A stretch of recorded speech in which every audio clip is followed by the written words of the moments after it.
Bonjour à tous, aujourd'hui petite intégrale impropre, donc intégrale de 0 à plus l'infini d'exponentielle alpha t dt.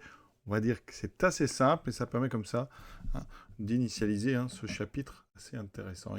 Alors ici, c'est une intégrale assez facile à étudier parce qu'on peut calculer, on peut déterminer une primitive. Donc quand on a la primitive finalement, eh bien, le reste est assez simple. Donc regardez, je rappelle que l'intégrale de 0 à plus l'infini exponentielle alpha t, si elle existe, eh bien, c'est la limite quand, donc on va mettre x, quand x tend vers plus l'infini, de l'intégrale de 0 à x d'exponentielle alpha t dt. Donc on va calculer tout d'abord une intégrale qui ne pose aucun problème sur un segment 0x. Ici, exponentielle alpha t continue sur ce segment, il n'y a aucun problème. Donc on va calculer cette intégrale en fonction de x. Et après, on va regarder s'il y a une limite quand x tend vers plus l'infini. Alors on a un premier cas là, alpha étant un réel. Et bien ici, premier cas, donc si alpha égale 0. Dans ce cas-là, l'intégrale de 0 à x, elle devient exponentielle de 0. Et t, c'est donc une constante. On trouve donc x. D'accord? Et le problème, c'est que quand x tend vers plus l'infini, ça tend vers plus l'infini. Donc l'intégrale, eh bien, elle diverge quand alpha égale 1. Donc l'intégrale divergente quand alpha est égal à 0.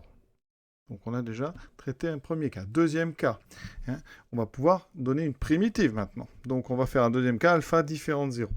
Deuxième cas, si alpha est différent de 0, on va pouvoir trouver l'expression d'une primitive. Donc on va mettre exponentielle alpha t sur alpha entre 0 et x. On obtient exponentielle alpha x sur alpha moins exponentielle 0, ça fera 1 sur alpha.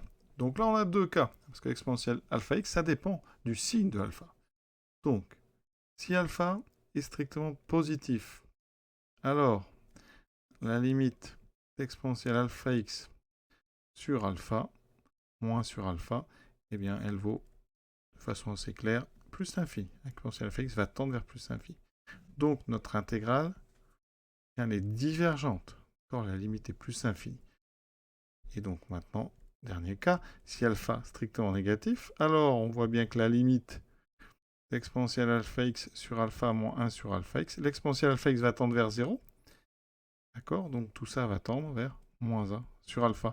Donc dans ce cas-là, l'intégrale, elle converge et elle vaut moins 1 sur alpha. Bilan, donc, l'intégrale converge si et seulement si alpha est strictement négatif. Et dans ce cas-là, on a vu, elle valait moins 1 sur alpha. À très bientôt.